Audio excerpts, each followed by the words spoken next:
भारत की निर्माण यात्रा एक कहानी। एक समय की बात है जब भारतीय उपमहाद्वीप के दिल में एक विशाल भूमि बसी थी जो आज के भारत के रूप में जानी जाती है।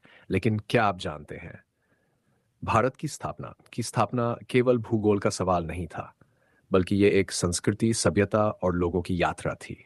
हमारी कहानी उस समय से शुरू होती है जब सिंधु घाटी सभ्यता अपने चरम पर थी। लगभग 2500 ईसा पूर्व, जब हड़प्पा और मोहनजोदड़ो जैसे नगरों ने विश्व को अपनी उन्नत नगर योजना और व्यापारिक कौशल से चौंका दिया। क्या अद्भुत दृश्य होगा! सुगठित घर, जल निकासी प्रणाली और जीवंत बाजार।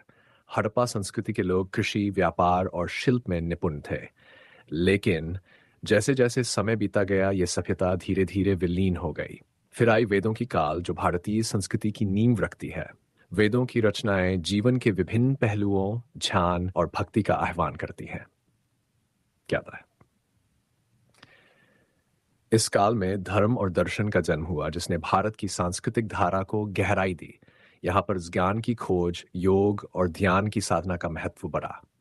फिर एक नए अध्याय की शुरुआत हुई जब आर्य समाज ने भारत के विभिन्न हिस्सों में कदम रखा।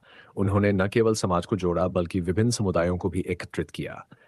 इस समय महापुरुषों का उदय हुआ, जिन्होंने धर्म और नैतिकता का प्रचार किया।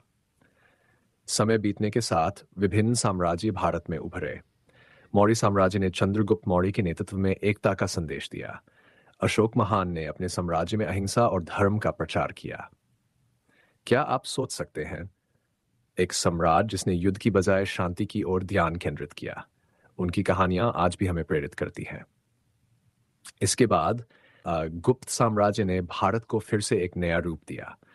विज्ञान, गणित और कला का विकास हुआ। आयुर्वेद और नृत्य की शैलियां विकसित हुई। क्या अद्भुत था वह समय जब भारत विश्व के ज्ञान का केंद्र बना। लेकिन भारत की कहानी यहीं समाप्त नहीं होती। जब विदेशी आक्रमणकारी आए तो उन्होंने हमारी संस्कृति पर हमला किया। तुर्क और मुगल साम्राज्य ने भारत में एक नया दौर शुरू किया। उन्होंने यहाँ की समृद्धि, कला और संस्कृति को समृद्ध किया। क्या आपको पता है, ताजमहल, जो प्रेम का प्रतीक है, मुगल काल की अद्भुत उपलब्धि है। फिर आया वह समय जब भारत को स्वतंत्रता की आवश्यकता थी। भारतीय स्वतंत्रता संग्राम ने देशवासियों के दिलों में एक नया उत्साह भर दिया। महात्मा गांधी, नेहरू, सुभाष चंद्र बोस और अनेक नेता आगे आए। क्या आपको याद है सत्याग्रह का आंदोलन, जिसने दुनिया को अहिंसा का पाठ पढ़ाया? 1947 में जब भारत को स्वतंत्रता मिली तो ये केवल एक नए राष्ट्र का जन्म नहीं था, बल्कि ये एक सपने का साकार होना था। भारतीय संस्कृति, जो हजारों वर्षों से विकसित हो रही थी, अब एक नए रूप में उभरी। लेकिन भारत की कहानी यहीं समाप्त नहीं होती। आज भी हम विकास की यात्रा में हैं।